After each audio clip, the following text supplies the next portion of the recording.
अस्सलाम वालेकुम व्यूअर्स, मैं हूं अदीला और आप देख रहे हैं अदीलाज़ ब्यूटी सलोन।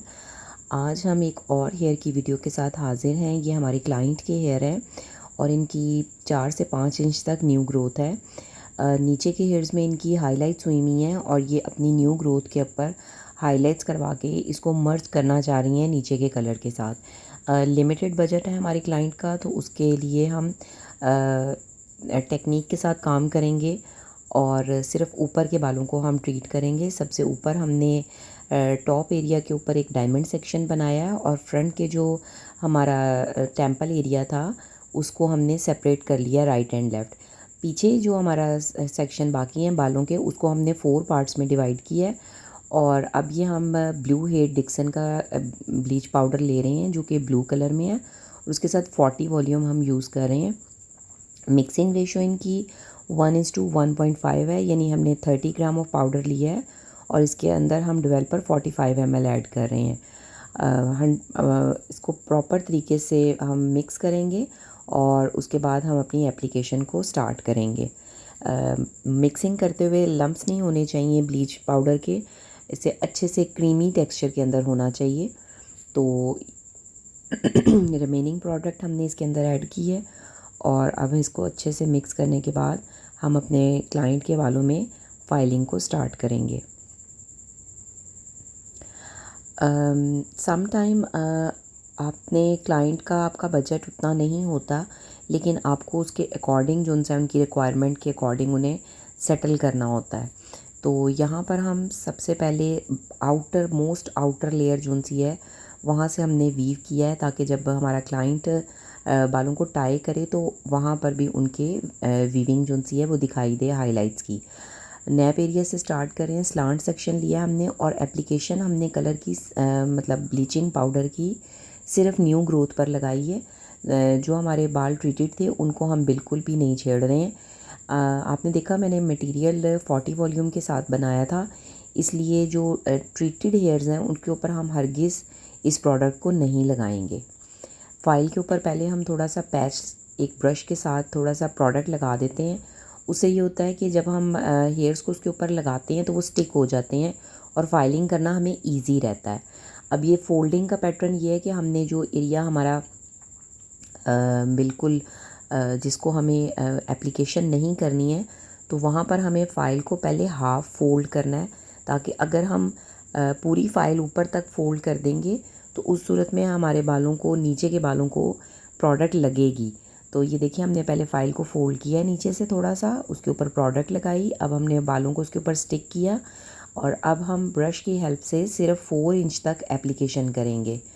4 इंच की एप्लीकेशन करने के बाद हम नीचे के बालों को ऐसे फोल्ड करेंगे हाफ़ तक, जहाँ तक एप्लीकेशन नहीं है, और उसके बाद हम इसको अगेन ऊपर टॉप तक करेंगे फोल्ड। इसी तरह हम पूरे हेयर्स के अंदर फाइलिंग करेंगे और सेक्शन हम स्लांट ले रहे हैं, मतलब डायगोनल सेक्शंस के साथ हम काम कर रहे हैं। एक तो वीविंग करने से मर्जिंग इफ़ेक्ट आता है और दूसरा ये कि अगर जब हम सेक्शंस को स्ट्रेट लाइन में लेते हैं तो बहुत विजिबल लाइंस आती हैं, लेकिन अगर हम स्लांट करेंगे सेक्शंस तो उसमें हमारा जो इफ़ेक्ट है वो मर्जिंग में आएगा, मिक्सिंग में आएगा।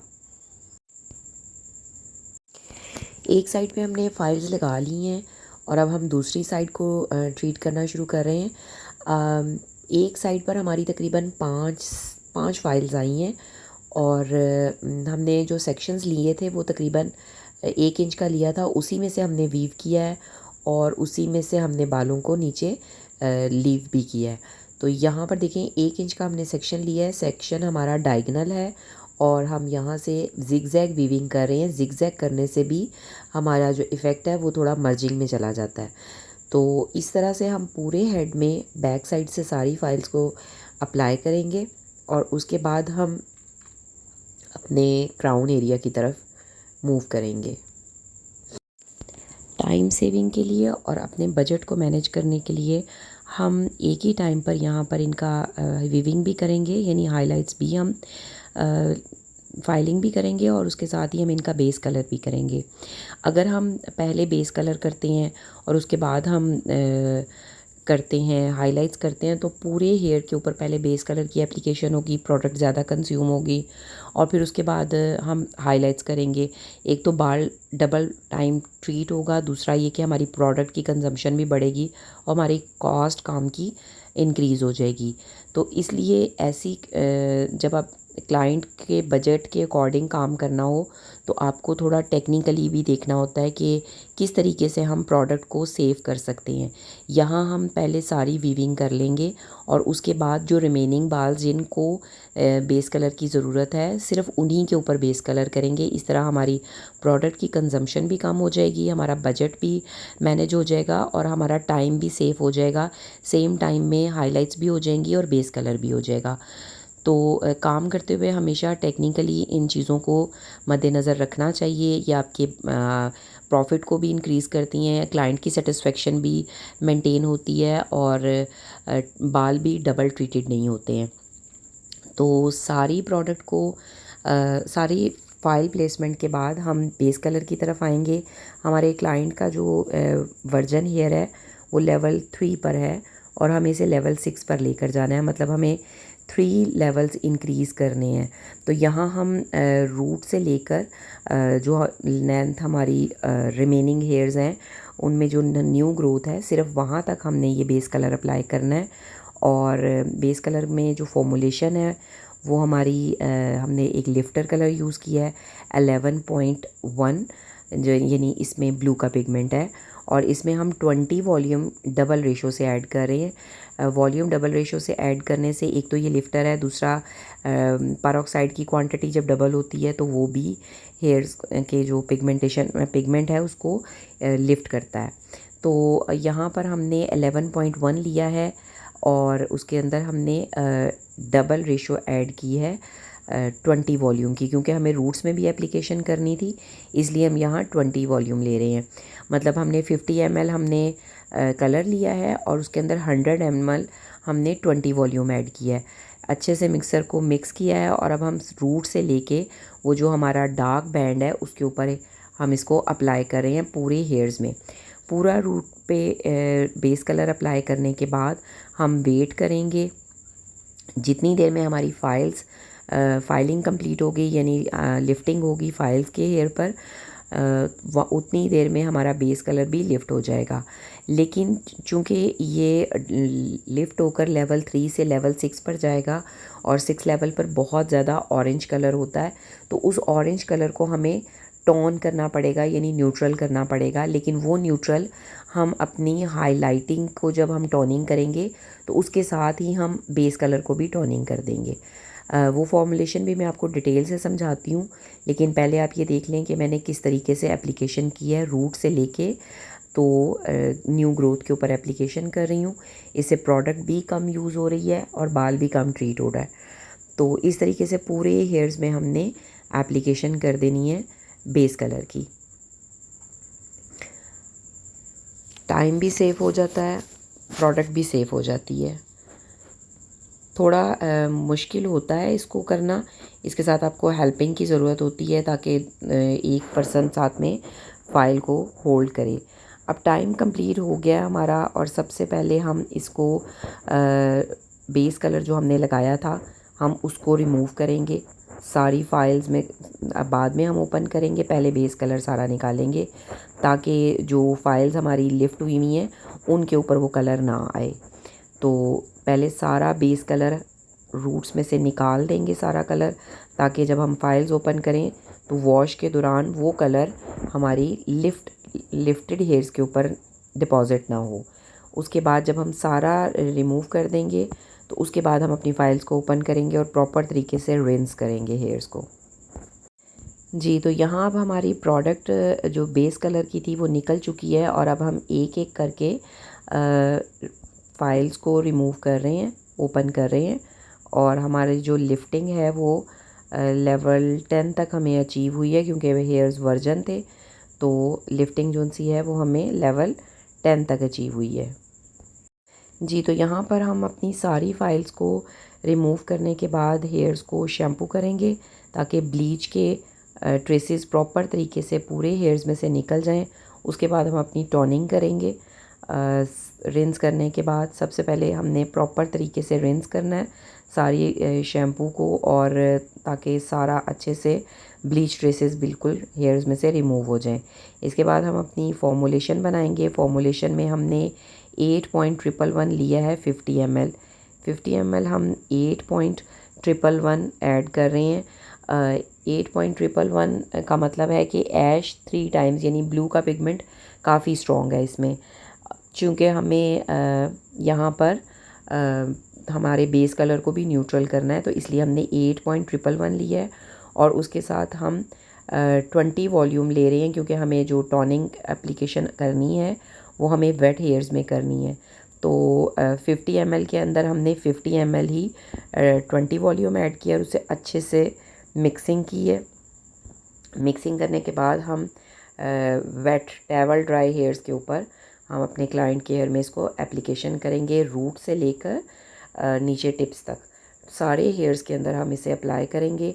इससे होगा ये कि जो ऑरेंज पिगमेंट आपको हेयर्स में दिख रहा है वो 8.111 की वजह से वो न्यूट्रल हो जाएगा, और जो हमारा हाइलाइट्स हेयर है वो हमारा ऐश की तरफ शिफ्ट हो जाएगा। तो जो बेस कलर है वो ब्राउन में जाएगा और जो हाइलाइट्स हैं वो ऐश में चली जाएंगी। और हम ये एप्लीकेशन नीचे की लेंथ पर भी कर रहे हैं ताकि जो हमारा कलर की जो डिपॉजिटिंग है वो पूरे हेयर्स के ऊपर हो और सारा एक जैसा इफ़ेक्ट आए।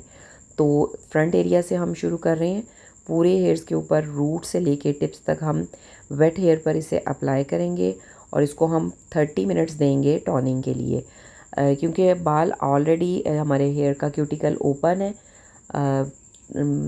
जो हमने ब्लीच किया और जो हमने लिफ्टिंग की है बेस कलर की, उसकी वजह से क्यूटिकल ऑलरेडी ओपन है। तो डिपॉजिटिंग के अंदर हमें सिर्फ 30 मिनट्स ही रिक्वायर होते हैं। इसे हम ग्लॉजिंग भी कहते हैं, टॉनिंग भी कहते हैं, डिपॉजिटिंग भी कहते हैं। ये एक ही चीज़ के 2-3 नाम हैं। इसमें पिगमेंट जोन सा है वो हम हाइलाइट्स के अंदर ऐड करते हैं। ये पिगमेंट आपका तकरीबन 2 से 3 मंथ्स तक रहता है। उसके बाद आपके हेयर्स वापस शिफ्ट होने लग जाते हैं, ब्रासी लुक आने लग जाती है और वापस ऑरेंज की तरफ शिफ्ट होते हैं। तो इसलिए जब भी आप हाइलाइट्स करवाएं या कलर करवाएं और वो 2-3 माह के बाद जब ब्रासी लुक में आ जाए तो आप उसके ऊपर दोबारा टॉनिंग करवाएं। टोटल प्रोसीजर नहीं करना पड़ता, सिर्फ जो ये एंड में हम जो ग्लॉजिंग कर रहे हैं या टॉनिंग कर रहे हैं इसी को हम उस टाइम पर करते हैं और आपका कलर फ्रेश हो जाता है। तो यहाँ हमने पूरे हेयर्स के ऊपर एप्लीकेशन कर दिया है और अब हम इसको शावर कैप लगाकर 30 मिनट्स के लिए रख देंगे, साथ साथ कॉम करके एक मरतबा, ताकि प्रोडक्ट हर तरफ एक जैसी पूरी डिस्ट्रीब्यूट हो जाए, प्रोडक्ट अच्छे से एमल्सिफाई हो जाए। तो कॉम करके उसके बाद हम इसको 30 मिनट्स के लिए शावर कैप लगा के रेस्ट देंगे।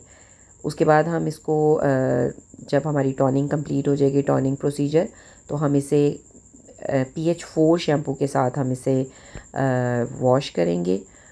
पहले हमने प्रोडक्ट को अच्छे से रिंस करना है, निकाल देनी है पूरी प्रोडक्ट, और उसके बाद हमने इनको PH4 शैम्पू से शैम्पू करना है हेयर्स को, और उसके बाद हमने कंडीशनर करके कॉम करनी है और अच्छे से इसको क्यूटिकल को लॉक करना है ताकि प्रोडक्ट अच्छे से अंदर डिपॉजिट रहे। अगर आपका PH4 शैम्पू आप यूज़ नहीं करते हैं तो क्यूटिकल ओपन रहता है, इसलिए पहले PH4 या शैम्पू यूज़ करें और उसके बाद आप कंडीशनर करें। कंडीशनर के बाद हम हेयर्स को रिंस करेंगे और रिंस करने के बाद हम ड्राई करेंगे और फिर आपको इसकी फ़ाइनल लुक दिखाते हैं। ये देखिए, अभी टॉनिंग के बाद ही अब वो जो बहुत ज़्यादा येलो येलो कलर दिख रहा था हेयर्स के अंदर वो अब हाइलाइट्स का नहीं दिख रहा, क्योंकि अब हेयर्स जो से हैं वो 8 लेवल के ऐश कलर पर शिफ्ट हो चुके हैं। तो अच्छे से रिंस करने के बाद हम हेयर्स को टॉवल ड्राई करेंगे और उसके बाद हम हेयर्स को ब्लो ड्राई करेंगे, 100% ब्लो ड्राई करेंगे। और ब्लो ड्राई के बाद आपको फ़ाइनल रिज़ल्ट दिखाते हैं। अच्छा, जब आप ड्रायर करें, फिंगर ब्लास्ट ड्राई कर रहे हैं हम यहाँ पर, तो ड्रायर का रुख ऊपर से नीचे की तरफ रखें। ये इस टाइम बाल हमारे डैम्प लेवल पर हैं, तो यहाँ पर हम डिक्सन का आर्गेबिटा ऑयल यूज़ कर रहे हैं एज अ सीरम। ये बहुत ज़्यादा अभी बालों में अभी मॉइस्चर अभी बाकी है, मतलब ये पूरे 100% ड्राई नहीं है। और हमने इनको ऑर्गेविटा ऑयल लगाया है। आप लॉरियल का मैथिक ऑयल भी यूज़ कर सकते हैं, लिवॉन भी यूज़ कर सकते हैं, कोई भी सीरम आप इस स्टेज के ऊपर यूज़ कर सकते हैं। डैम्प हेयर में इसको अप्लाई करें और उसके बाद इनको आप 100% ड्राई करें। ड्राई के बाद ये हमारी क्लाइंट की फ़ाइनल लुक है। 100% बाल टोन हो चुके हुए हैं, इनमें से ऑरेंज पिगमेंट निकल गया और देखिए नीचे के और ऊपर के हेयर्स बिल्कुल एक जैसा फील दे रहे हैं। सारे बाल एक तरह के दिख रहे हैं। हालांकि हमने सिर्फ ऊपर के बालों में काम किया है, नीचे के बालों में हमने सिर्फ टोनिंग की है, लेकिन ओवरऑल लुक सारी एक जैसी है। वीडियो अच्छी लगी है तो इसे लाइक करें, शेयर करें और मेरे चैनल को सब्सक्राइब करें, बेल आइकॉन को क्लिक करें ताकि आने वाली हर न्यू वीडियो की नोटिफिकेशन आपको मिलती रहे। बहुत जल्द एक न्यू वीडियो के साथ हाजिर होती हूँ। टेक केयर, अल्लाह हाफिज़।